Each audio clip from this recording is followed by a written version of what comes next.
This is 20 Minutes Live. Welcome to all of you from India and around the world. I am Ninad Karpe, partner at 100x.vc. Today on 20 Minutes Live, we have Pankaj Bansal. I'm so delighted he's here. Pankaj is the co-founder and CEO of PeopleStrong, Asia's leading work and HR technology provider.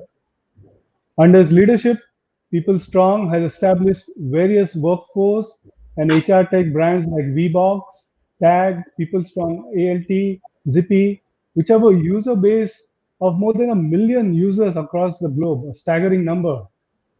Before establishing PeopleStrong in 2005, Pankaj was part of founding team of Altron's BPO division. He is an active member of CII's National Committee on Skills and Jobs, a non-executive director of VBox, and board members of Cheetos, the Internet of Women. Pankaj closely follows and talks about the trends shaping the world of work. With the spread of COVID-19 pandemic, Pankaj strongly feels that human resources have a crucial role to play in ushering the new normal for people and work. Our format is simple, unique, and crisp. Pankaj will speak for 10 minutes, and after that, we'll have a round of Q&A for 10 minutes. All of you viewers, if you have any questions to ask Pankaj, please don't wait. There's a box on your screen, and please put your questions to Pankaj. I will take these questions after Pankaj has done his opening remarks. Over to you, Pankaj. I'm looking forward to the next 10 minutes. Namaste, Ninad. Namaste, friends. It's so good to be here. Always a pleasure. Ninad has put me on a spot in terms of time. It's precisely 600 seconds that he said, so I have to do justice. Friends, the conversation is all around what's next. And when I started thinking about it, I realized that whatever I was trying to decipher is happening now. So I thought whatever is now is actually the next, and whatever was next is happening now. So between this next and now, I thought, let me just share the people agenda, which very often get missed out. And I shared with Ninad that we can talk a lot, but at least, if not more, at least 10 minutes. So the first part that I wanted to discuss was this whole workplace phenomenon. I don't know what you feel, but the more I speak, especially to the youngsters, they say workspace gives me that notion of a constrained building kind of a feeling. So I asked them, okay, what do you mean by a workplace? So if you decipher it, it clearly says three things. Either it's about safety and security, or it's about productivity, or it's about engagement. In different shades, whenever we go to an office or a workplace, this is what we are expecting. But these three things, people are saying, is it mandatory for us to go to an office building and feel? Can't we feel all this in a workspace, in an environment which is not workplace, but something more than that? When I say workspace, it can be your office building, but more importantly, it can be you're working on cloud, shipping out your documents. You are working from a meeting point. You're working from home. So if this is the new space that we are creating for ourselves, which doesn't give me a notion of restriction, rather it gives me a notion of freedom. So can I operate there? I think with that assumption that the workplaces are moving to workspaces, I looked at a letter, and Ninad, about a year ago, we wrote this letter, and we assumed that over next 5 to 7 years, and we said summer of 2028 or summer of 2025, this is how the world will look like. We spoke to many people and then came up with this letter. I want to read out some excerpts over next couple of minutes before I give my final comments. So I'm going to read out this letter, and I quote from this summer of 2028, the new code of work. The letter read out, our workplace is closer to being a digital thing than a building. Virtual attendance is quite common and differentiated from physical attendance or pressing. Pressing may be at any of our Intellified offices or at a meeting point in the city. Remember, we wrote this about a year ago, assuming 2028 summers will look like this. Our company is flatter, younger at heart, and dynamic. Outcome matters more, efforts less so. Status is temporary and depends on your last achievement. Seniority is given less importance. The company car, who wants it? This was one excerpt from the letter. The other part of the excerpt from the same letter is we don't see technology or AI as a replacement of employees. Workers in the factories and offices will be judged on how well they master these devices and digital workflows. Confusing to you, flexible to me. That's what an employee of future was telling. And last part, employee said that data is controlled, not restricted. It's all employees can see it, be it the people data or be it the non-people data. So when we wrote this letter, we thought it's far off, but flat in last 3 months, whatever I read probably is appearing a normal now. So I don't know if it was what's next or it's what's now. So this is the context where Ninad, I came up with. And if I have to now spell out that this letter that I read out, if I see around how workplaces have converted into workspaces and how they are operating, I looked at three key ingredients. I call it the WPW. And when I say WPW, these are the three pillars which are connecting through one common base. But I'll discuss the base later. Let me elaborate each of the three pillars. The first, which is W, is about the well-being. You remember when Obamacare came, when Ayushman Bharat came, we all said it is a political agenda, it is a propaganda and whatnot. But today, no one is questioning anything. Everyone wants the well-being of the country, every person in our country. When you look at the condominiums you stay, societies you stay, places you stay, they are also taking care of the well-being. You go to office, the workplaces are also constantly thinking of the well-being of employees. Your families, you, your own self, all the five, the country, the offices, the society, the family and self, everybody has got well-being as the key agenda point, which was not the case earlier. HR functions struggled to place health or well-being as the key agenda. It's no more a good to have. If I have my HR friends who are logged in, they will agree that well-being benefit is going to trump any other perk today. So that's the first pillar which I'm witnessing in the new world, or what's now or what's next existing, called the well-being or the W. If I extend this further and move to the second pillar, it I call productivity. The P pillar or the productivity. We've heard this term, but it was always clouded in our world. I come from the world of human resources. It was always clouded by performance. The 9 blockers, the 12 blockers, role-based performance and whatnot. I very often joke about that if glass is half full, you call it optimists. If glass is half empty, you call them, they are pessimists. And then there is an engineer's view who says glass is twice as big as necessary. So we used to define everything in roles. I think this is all crashing. And people are saying, convert every job into a work order. Tell me the outcomes, not the efforts. Tell me every task that have you converted into unit of work? You may say we are going back to industrial era. So be it. But productivity is more important than ever before, not only for business leaders, not only for CEO, but even for support functions. This has become the key. So that's the second pillar that I have witnessed, Ninad. And the third pillar of this whole framework is another W. When I say WPW, and that W is about work delivery. And when I say work delivery, now work is being delivered in sprints. There are no 3 years plans. There are no 5 year. There are no 1 year plans. People are saying, I will deliver stuff in sprints. When I say sprints, where scientists and artists work together in the labs of future. When we heard first time from Steve Jobs using this phrase, we thought it's very futuristic, but today it's a reality. When there is a senior vice president and a junior executive work together in a squad to make sure that the delivery happens.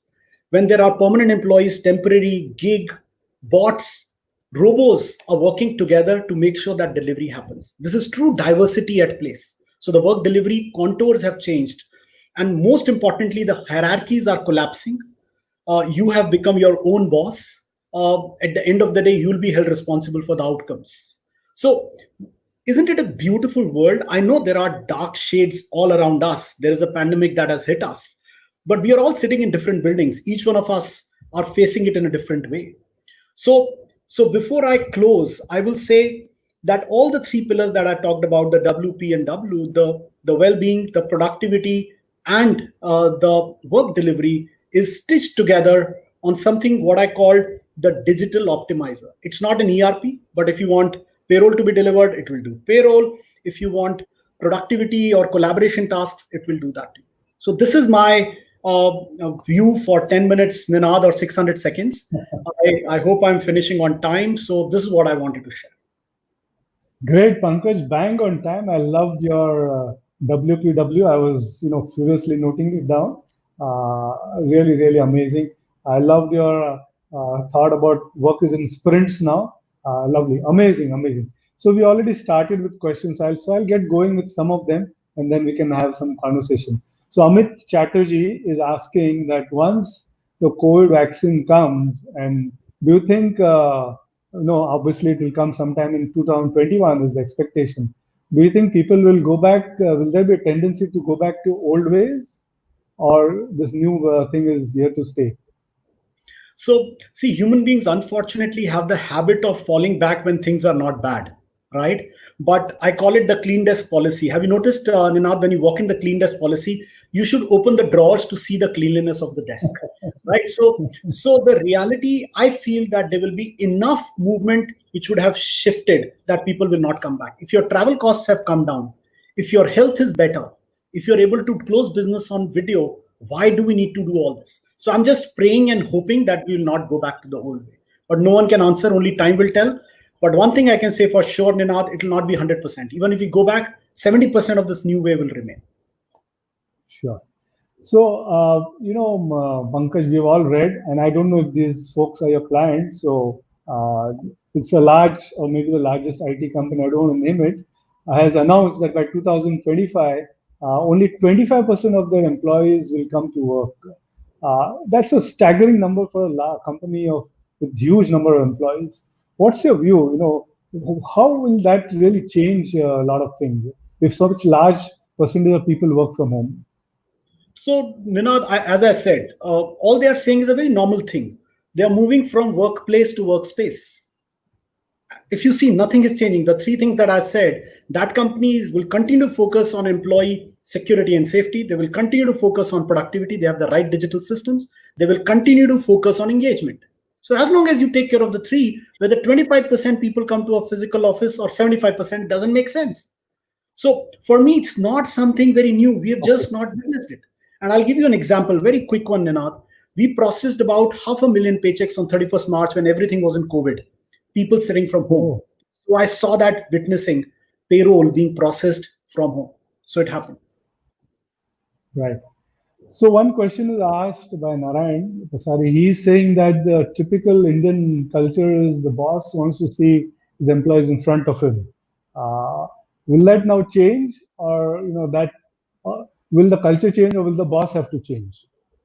So if the boss doesn't change, his company will get framed on the wall, right? So the choice is with the boss, right? By getting people, they are doing three mistakes. They are not getting the best talent because they're forcing people to sit in office. So they will not get the best talent. Number two, they will never gain the cost efficiencies that they can gain in this model. Number three, the flexibility of delivery that a customer want and the speed or agility will not come if you want people in front of you. So I've gave you three reasons why these bosses have to change. Right. So, there's a couple of questions I'm trying to kind of paraphrase them rather than asking individual is some sense there's a worry about impact of technology on workforce, some apprehensions. What are your views? In a very broad sense. I know it's a very open-ended question, but there are 5, 7 questions revolving around this impact in future on people. So, Ninad, India has about 700 million people or 600, give or take, who are our workforce. Out of that, only 60 to 70 million people are a part of organized workforce. So first, let's get that right, that we are discussing an animal called India, not US or Europe, right? So a large part of our workforce is unorganized. Number two, the impact of automation. It will always be there. But if the automation takes away the human drudgery, would you not like that to happen? Suppose somebody is going and scavenging, if a machine comes and do that. If somebody is doing a security guard role, if there is a robo which can do that role better, why not? But at the same time, the responsibility with us to skill up people above, which is the challenge in India. India is not adequately staffed from a skilling perspective. India is not adequately formalized. India is not adequately banked. So I think we have all those challenges that we are struggling. But that doesn't mean that human evolution will not happen. So I will believe that automation is bound to happen. It will impact some formal jobs for a time being, but eventually the human beings will find the new norm. It always have been the Okay. case. Human beings will find the new normal. I'm going to tweet that after this Sure, session. sure. Alpa is asking an interesting question. Does with the new way of work, does it lead to reduced productivity because of no knowledge exchange physical format, or you think productivity will not get reduced? Actually, in most cases, unless you're in a manufacturing environment, in most cases, the productivity has increased if there are two things being done by the companies. The three WPWP model that I said stitched by the digital system. If you have not built those digital systems, you will struggle. Number two, if you've not broken the work into small sprints or units, then you will struggle. If you continue to say that my job can't be measured, I am in HR, I am in this function, I can't be measured, all that will not remain true. If you can do these two things, it is bound to happen. Great. So there's Gitanjali Pandit who actually agrees with you, saying that outcomes are important. There's an interesting question from our friend Pallavi Jha. She's asking, how would you build corporate culture, employee value proposition in a world with only gig workers? In a world with work from home and gig workers. Sorry, work from home right. also she's So I think Ninad, another world is not only possible, but she's on her way. This is what Arundhati Roy said. So if I answer Pallavi, I would believe that purpose is the only foundation that people will have. Purpose is the only thing which will bind your workforce. If we are not able to propagate that purpose, then these jobs will become tasks. The organizations who will be winners will be organizations who will drive culture, one, through very clearly propagating the purpose, and number two, living by it. So if you look at an example, when Google says organizing world's information, don't you think it's a beautiful mission statement? I can live for it for 100 years and I'll still be relevant. It defines my organization more than one ways. Similarly, how many organizations have spent time on the why? So I agree with Pallavi. If the why is not pronounced, why it not lived every day, the culture will crash. So Raghav is asking a question. Raghav Sel is asking, will we see a greater propensity to outsource work? So the shape of outsourcing will change. So far we called outsourcing means you lift and shift your crap to outside, that somebody will manage it better. But the new definition will be you will define the work units and you will give it to gig. You will give it to anyone who can do better. Maybe they are within your company, but working like a contractual employee. So it's not going to be necessarily external organizations. It's going to be a network of people who will deliver stuff. So it will not be outsourcing in its traditional sense. It's a new form of outsourcing. So Zairik Irfan is asking a very interesting question. With hierarchies collapsing in the new world, what changes and dynamics will take place between a boss and his employee? So two wonderful things. I will not name the large IT companies. The biggest casualty is the AVP and VP layer, right? You would have heard so many, because the manager of manager will just evaporate. This business of being supervisor will remain relevant only if you have a value add other than being a supervisor. Otherwise, you will not be required.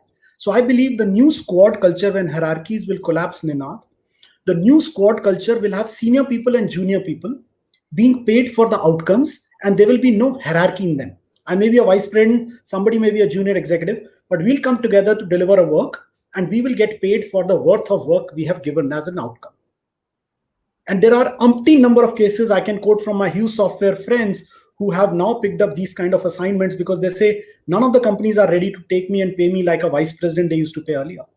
So people have joined different smaller setups where they are being paid for outcomes. So it will be squad-based culture, not a hierarchy-based culture. Squads will come together and dismantle. Squad-based culture, great. Interesting, very interesting. Ashok Malhotra is asking, how about industrial organizations? And there is not just Ashok, there are one or two others who are asking. What they're basically trying to say is, Nina, Pankaj, you're fine. You can shift to a virtual environment. What about industrial organizations? What about one Gitanjali asked about travel, tourism, hospitality? How will they pivot in this new world? And what is the guidance you want to give for them, for workforce and HR? Ashok, Gitanjali, good to see you here, and Pallavi. So my quick answer to that is I have a customer called Amar Raja, which is in batteries and many others, right? They have a state-of-art plant. So I was just chatting with them. How are they managing? People people overnight can't change their plant layouts to create social distancing, right, Ninad? Because they have a set plant, they have limited resources. However, they figured out how the gears will be given to employees, how the shifts will work, how the shift sanitization will happen between one to another, how lesser number of people will operate, how the newer kind of machinery will be operating. So I'm saying, number one, the normal will is coming back. People are finding ways to do it, and eventually I feel the layouts will change. Second, which is a remote possibility, but I have spoken to two large yarn manufacturers. They say that why don't I make the owner of a machine to a group of people or an individual? They will come, deliver, given the output, they will take care of the maintenance, and we'll pay them per annum basis. This is the price you will get for an outcome. So these kind of models being discussed. This is the gig in manufacturing which is being discussed. As far as hospitality and sectors like that is concerned, so Gitanjali, you are an expert, but just to let you know, I believe that I have a very large customer called Minor International. They have 55,000 people. They moved from a traditional ERP to us, and when I asked them what made you move, they are based out of Thailand, Anantara and others. So Ninad, their simple answer was, I don't want technology which just automate my processes. I want technology which builds collaboration. They do task management on that. They follow the tasks. They do all that. They're saying, can I use systems like that? But are people physically required? Answer is a big yes. Those are the sectors where people are physically required, but with all the precautions that I talked about, but in lesser numbers and with more robotics. So let me ask you a last question before we start winding this 20 minutes live session. So when we have gig workers, squads, all those things that you mentioned, will it mean on both sides a greater satisfaction to the workforce and lesser cost to employers, or that's not the case? It's not the case. It's again the classical mistake we are doing that we did with outsourcing. It's not about cost, it's about value. I think organizations will do it because they will get a far superior quality of work from the experts on a variabilized cost basis. Correct? So I don't need to pay fixed cost resources.